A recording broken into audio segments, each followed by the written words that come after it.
What's up, farming family? How y'all doing today? Today, we're going to be talking about the Hudef Apex 2. This would be the Supercritical foam standard shape by Hudef.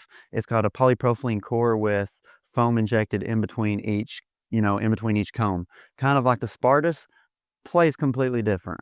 But yeah, I have a discount code of this company. It's Farmer10. If you use that at checkout, I will get a kickback. You'll get a 10% discount off on that. But yeah, let's get into this review and the swing weight. Be patient. The pop and the power is going to be exciting for a lot of people. Okay, first thing I want to talk about is the pop of this paddle. For a standard shape, this is one of the top 3 poppiest paddles on the market right now. Like, the ball just launches off this. In terms of speed ups, the ball gets to people so quick, they don't even have time to react to it. And then if you want to talk about the power, in terms of standard shapes, this is one of the top paddles in terms of power for standard shapes, if not the most powerful paddle for standard shapes. Like, this thing is an all power paddle, 100%. There's no debate about this being all court leaning power. This is straight power.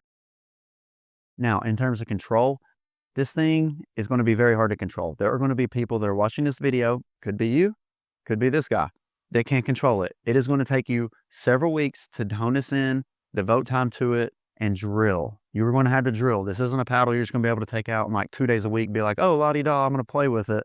It's not going to work like that. Focus and hone it in. So if you're a brand new player, I'd avoid this and probably go for another paddle. But if you're a higher skill level player, like 4.0 plus, I would probably take a chance on it if you're wanting a crazy poppy, powerful paddle that's standard shape. Just wait till I get to the swing weight. Now, when it came to the RPMs of it was 2,098, which is really good.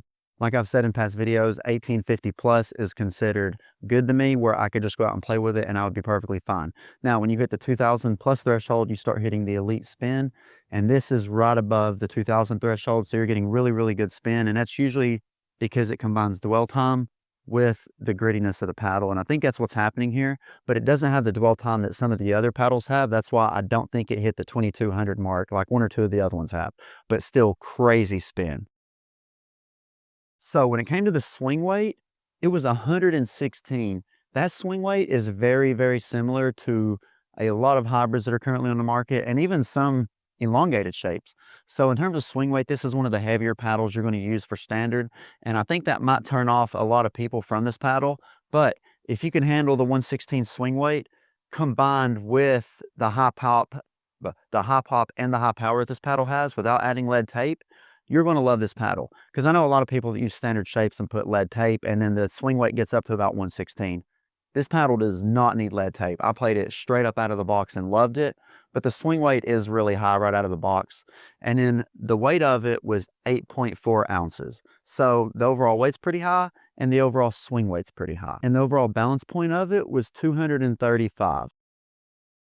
So the twist weight of this paddle was 7.57, which is crazy good. Like I said in the previous part, you don't need lead tape, tungsten tape, or anything like that. It's going to never twist in your hands.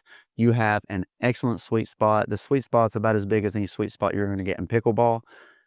Don't use lead tape. If you're going to use this paddle, use it stock with a 116 swing weight and just go out and smack the living crap out of the ball. Beware though, it's going to make you play a little more aggressive than you normally play, as you can see in the videos. If you like standard shapes and you typically lead your paddles up to about the 116 to 118 swing weight, I could see another standard shape person buying this paddle and playing with it stock.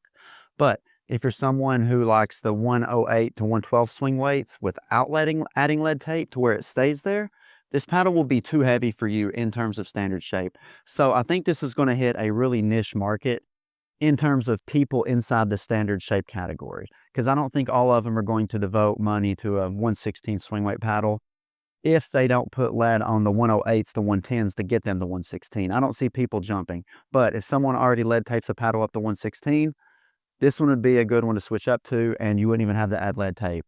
It's got a lot of plow through, a lot of pop, a lot of power, and crazy sweet spot. The swing weight is the only real negative here in terms of this paddle.